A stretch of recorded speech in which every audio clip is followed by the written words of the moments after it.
नमस्कार, between the lines with नीलोजन में आपका स्वागत है। आज हम बात करेंगे कि 3 दिन में कैसे पूरी नैरेटिव बदल गई। बैकफुट पे वाली भाजपा हमलावर हो गई, जो हमलावर कांग्रेस थी वो बैकफुट पे आ गई। जो कांग्रेस है वो झारखंड भाग रही है सरकार बचाने के लिए या सरकार में बने रहने के लिए, वहां अल्टीमेटम आ रहा है। वो क्यों कांग्रेस झारखंड की तरफ जा रही है, उसके जो प्रभारी झारखंड के हैं वो कल जाके मुख्यमंत्री से क्यों मिलने वाले हैं, क्या मामला है। और अमित शाह ने कैसे सोनिया गांधी से कहा कि देश से माफी मांगो, माफी मांगने की बात की। कल तक वो इस्तीफे की मांग कर रहे थे राहुल गांधी, आज राहुल गांधी बैकफुट पे हैं। 3 दिन में कैसे बाजी बदलती है वो आपको समझना पड़ेगा कि राजनीति की दिशा और दशा कैसे बदलता है।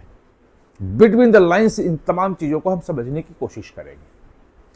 तो दरअसल भाई 13 तारीख तक मैं आपको इनसाइड पार्लियामेंट की स्टोरी दे रहा था, मैं आपको बता रहा था क्या क्या वहां हो रहा था, और आप देख रहे थे कि पूरा का पूरा क्राइसिस मैनेजमेंट था और मतलब हावी थी कांग्रेस पूरी तरह से, और सरकार बैकफुट पे दी। किसी तरह से कुछ हो जाए, नैरेटिव वे ना जाए कि भाई अमित शाह गायब हैं, पीएम गायब हैं, इस्तीफा हो गया था धर्मेंद्र प्रधान का, उससे बैकफुट पे थे। अंत में उसको ये नैरेटिव के लिए उन्होंने अमित शाह आ गया है कि मैं बोलने के लिए तैयार हूं, आपके तमाम सवालों का जो है जंतर मंतर प्रदर्शन, छात्रों पे अत्याचार पुलिस का है, उस पर जवाब देने तैयार हूं, पूरी बहस के तैयार हूं। ये सिर्फ इसलिए कि जनता को यह ना जाए कि बहस से अमित शाह भाग रहे हैं या भाजपा भाग रही है, सरकार कतरा रही है, सरकार ने बहुत गलत किया है। खैर, अमित शाह नैरेटिव वहां पे जवाब देने में सफल रहे। 2-3 दिन तक जो बहस है, फिर 4 दिन तक, अंतिम हफ्ते में मंडे से लेकर थर्सडे तक इसी में रहा कि गोल पोस्ट जो है वो कांग्रेस चेंज कर रही है और अमित शाह जो है वो और सरकार जो है वो उस मुद्दे पे तैयार है। वो जब छात्रों दिल्ली में जंतर मंतर प्रदर्शन और पुलिस जाति को लेकर के हर सवाल का जवाब के लिए तैयार और चर्चा के लिए तैयार है, ये तो कम से कम किया। लेकिन फिर भी संसद सत्र धुल गया।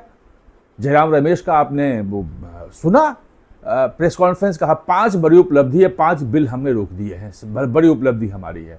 सरकार की तरफ से आया कि हमने 12 बिल पास करवा लिए हैं, जिसमें 11 जो है बिना बहस के पास हुई। खैर, वो एक अलग है जिसपे मैं पहले वीडियो बना चुका हूं।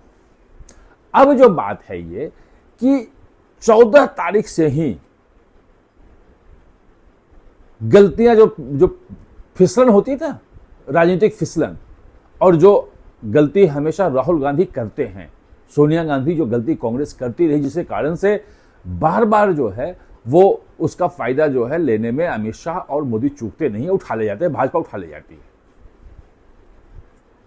रचनात्मक कांग्रेस के नाम पे संदीप दीक्षित और राहुल गांधी ने ऐसी रचनात्मकता दिखाई, मेलोनी की तरह गले मिलके। भाई कोई डिफेंड नहीं कर पाया। मैं तो इंडिया गठबंधन के किसी सहयोगी दल के नेता का नहीं सुना कि भाई इसमें राहुल गांधी का बचाव करो। कांग्रेसी भी जो उनके बहुत करीबी हैं वही उसमें बचाव कर थे, बाकी कोई नहीं कर रहा था। जो कांग्रेस के समर्थक जो सोशल मीडिया पे बाकी जगह हैं वो भी बचाव नहीं कर रहे थे, वो भी कह रहे थे कि भाई गलत हो गया है।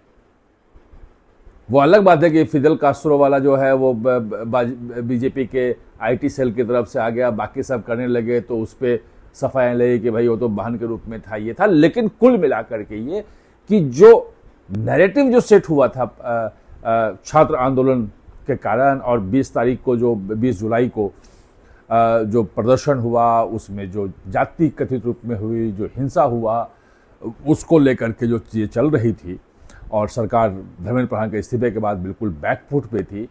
पहली बार संसद सत्र खत्म हुआ और उसके बाद तत्काल मौका दे दिया। 15 को लगा कि भाई 15 अगस्त है, निकल जाएगा।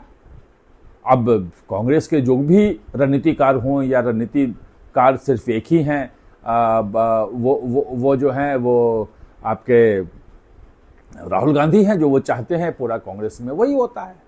ये देखने में तो यही आ रहा है। अब उन्होंने 15 अगस्त को नहीं जाने का फैसला किया। खैर, वो पहले भी नहीं गए थे, तो उस पर मैंने ज़्यादा ध्यान नहीं दिया कि लाल किले पर आप कार्यक्रम में जाओ ना जाओ। उसमें संवैधानिक पद पे हैं तो लोग सवाल उठा रहे हैं कि आपको जाना चाहिए, संवैधानिक पद आपका है और वहाँ सरकार का फंक्शन सब है तो आपको जाना चाहिए। खैर वो अलग है। लेकिन जो कांग्रेस मुख्यालय वाला जो था वो तो गजब था भाई। आपके हंगामे के बीच में वंदे मातरम का विधेयक पास हो गया। और मैंने पहले बनाया था कि ये जो विधेयक पास हुआ, आपने मेरा वीडियो देखेगा, 1-2 वीडियो पहले ही है, कि इस मामले में अमित शाह ने कांग्रेस को क्लीन बोल्ड कर दिया। अब कांग्रेस इस वंदे मातरम की फांस से कभी निकल नहीं पाएगी, बाहर आ ही नहीं पाएगी। यह गुगली था अमित शाह का, और उस गुगली का इंपैक्ट दिखा है आपको पहले ही दिन, जब केरल में भी वंदे मातरम नहीं हुआ। वो एक अलग इशू बन रहा है, क्योंकि वंदे मातरम अब पूरा करना है, आपने गाया पूरा। बीच में सोनिया को लगा कि सोनिया गांधी को यह है, बिल्कुल क्लियर कट उसमें है। मैंने आपको पहले ही बताया था कि मैंने कई बार रुक रुक के वीडियो देखा। वो जहां दुर्गा सरस्वती से आती है भारत माता का, और वो वंदे मातरम वाला तीसरे चौथे पांचवें छठे छंद में, वहीं से दिक्कत शुरू होती है। और सोनिया गांधी ने रोकने की कोशिश की थी। अब कांग्रेस के एमपी ने भी कहा कि रोकने की कोशिश की थी, लेकिन पूरा बजाया गया, अपमान नहीं हुआ। लेकिन रोकने की कोशिश करना भी अपमान है। जो 1973 का जो एक्ट है, जिसमें राष्ट्रीय गौरव जो है वो अपमान निरोधक कानून पूरा 1973 का है, जिसमें राष्ट्रीय झंडा जो है वो होता था और संविधान कवर होता था। संविधान, राष्ट्रीय झंडा और संविधान, और आपका ये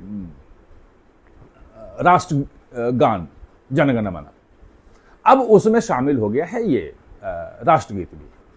3 साल की सजा का प्रावधान है और जुर्माना है, दोनों हो सकता है। क्लियर कट वो कहता है कि अगर गाया जाना है तो 3 मिनट 10 सेकेंड का जो है राष्ट्रगीत वही गाया जाएगा, पूरे स्टेंजा गाए जाएंगे। बीच में अगर किसी ने व्यवधान करने की कोशिश की तो उसका दोषी होगा। अब पता नहीं सरकार, पुलिस इस पे सोनिया गांधी पे लेती एक्शन या नहीं लेती है, लेकिन वहां से अमित शाह ने कह दिया कि इसके लिए माफी मांगनी पड़ेगी। माफी मांगो, ये बहुत बड़ा अपमान है वंदे मातरम का। पाजा पलट गया। दूसरी तरफ जो छात्रों का आंदोलन चल रहा है झारखंड में, और कल घेराव भी है, छात्र घेराव करने जा रहे हैं मुख्यमंत्री का, और यहां राहुल गांधी अपना पॉइंट स्कोर करने में, नैरेटिव आने में उन्होंने छात्र आंदोलन का समर्थन कर दिया था। यहां तो शिक्षा मंत्री का आपने इस्तीफा ले लिया, सरकार ने इस्तीफा करवाया, सरकार बच गई। वहां तो शिक्षा मंत्री खुद हेमंत सोरेन ने। सीबीआई जांच की मांग है, वो बच रहे हैं। सीबीआई जांच होगी तो उसमें सीधे शिक्षा मंत्री की भूमिका, शिक्षा सचिव की भूमिका सब उनकी भी आ जाएगी। वो पीछे हैं, और वहां सरकार में अब शामिल है कांग्रेस। मंत्री वहां है, वो इंडिया की पार्टनर है, झारखंड मुक्ति मोर्चा। अब जो के राजू हैं, जो प्रभारी हैं कांग्रेस के, वो भागे भागे वो रांची पहुंच रहे हैं। मुख्यमंत्री से कल उनकी मुलाकात होनी है। अब वो ये है कि वो गठबंधन बनाने में भी कोशिश लगे हुए हैं कि झारखंड मुक्ति मोर्चा के साथ वो सरकार में रह जाएं, या बीच का रास्ता कैसे निकालें, क्योंकि वो छात्र आंदोलन वहां पे कम होने का नाम नहीं ले रहा है। यहां तो दिल्ली में खत्म हो गया। अब कॉकरोच जनता पार्टी जो है वो अलग अलग घूम रही है, कुछ नए नए मुद्दे ढूंढ रही है। उसका कांग्रेस से कोई लेना देना भी नहीं था। वो तो सब जानते हैं कि आम आदमी पार्टी का पूरा खड़ा किया हुआ आंदोलन था। तो ये इस ढंग से कैसे 3 दिन के अंदर पूरी बाजी पलट गई है। आप हमारे साथ जुड़े इसके लिए बहुत बहुत धन्यवाद।